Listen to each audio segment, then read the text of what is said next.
shocking turn of events.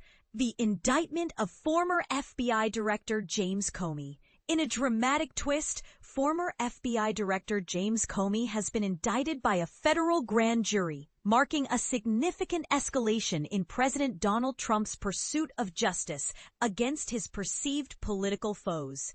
This move has sent shockwaves through the political landscape, raising questions and sparking intense debate.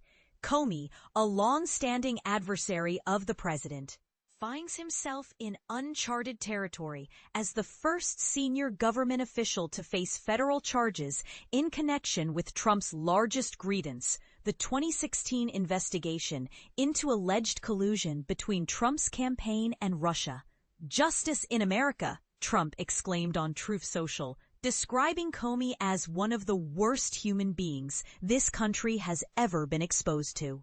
Comey, the former head of the FBI, now faces charges of giving false statements and obstructing a congressional proceeding, carrying a potential prison sentence of up to 5 years if convicted. Both charges stem from Comey's testimony to the Senate Judiciary Committee on September 30, 2020. A source revealed to CNN's Jake Tapper that the indictment for lying to Congress is linked to the FBI's Arctic Haze leak investigation, involving classified information that appeared in 4 newspaper articles. During his testimony via Zoom, Comey stated, "I had not authorized someone else to be an anonymous source in news reports." The indictment asserts that this statement was false. Comey responded to the indictment with a defiant message on Instagram, saying, "Let's have a trial and keep the faith." He added, "My heart is broken for the Department of Justice, but I have great confidence in the federal judicial system, and I'm innocent."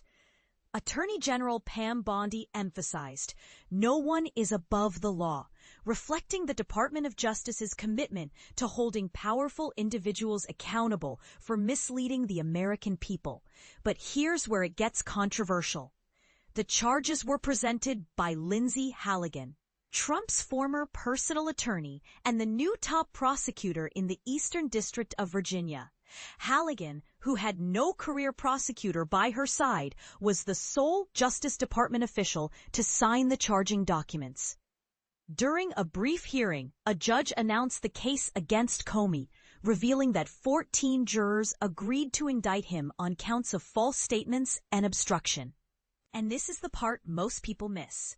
Halligan, with no prior experience presenting to a grand jury, underwent a crash course with DOJ attorneys and FBI officials ahead of the hearing. She participated in numerous practice runs and spent hours preparing the material. Comey is accused of making an alleged false statement to the Senate Judiciary Committee in 2020, despite being asked the same question years earlier under oath. Prosecutors claim Comey authorized a media leak about an FBI investigation through an anonymous source, but then denied it to the Senate. In a 2020 Senate hearing, Senator Ted Cruz confronted Comey with an exchange from 2017 congressional testimony.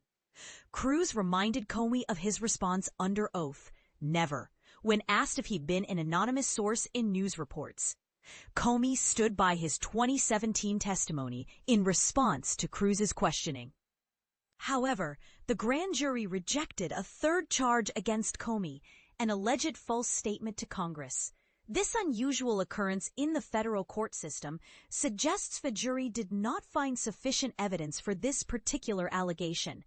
The rejected charge appears to relate to Comey's response to a question about an alleged plan by Hillary Clinton during the 2016 campaign. Comey's testimony, "That doesn't ring any bells with me." In response to Senator Lindsey Graham's question, has fueled conservative theories about Comey's alleged bias against Trump and support for Clinton. The grand jury did not reach a majority of 12 yes votes out of a possible 23 to indict Comey for this exchange with Graham, according to the court record.